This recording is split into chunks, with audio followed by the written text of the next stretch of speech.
Həkimlərdən necə kompensasiya ala bilərik? Onlara verdiyimiz pulu necə qaytara bilərik?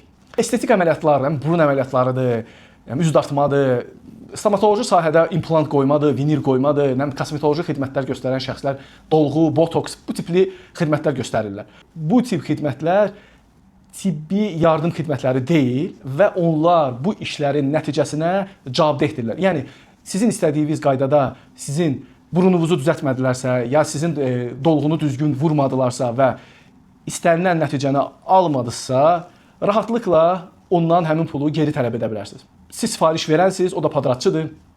Yəni həkim sizə verdiyi sözə əməl etməlidir. Əgər deyibsə ki, sizin burununuzu əməliyyat edəcəm və simmetrik olacaq və bu keyfiyyətlərdə olacaq, o nəticəni siz ondan tələb etməlisiniz və tələb edə bilərsiniz. Həkimlərin bu sahədə göstərdiyi xidmətlər qüsursuz olmalıdır. Əgər qüsurlu hansısa bir xidmət təklif edilərsə, avtomatik sizin onlardan həmin pulu istəmək, həm maddi ziyanı, həm mənəvi ziyanı, həm də kompensasiya tələb etmək hüququnuz yaranır. Ödənişləri edərkən hamısını saxlayın. Çalışın onların pul ödənişlərini onlayn qaydada edəsiniz. Ya edirsinizsə qəbz alasınız ki, əlinizdə sübut olsun. SMS yazışmalarını saxlayın.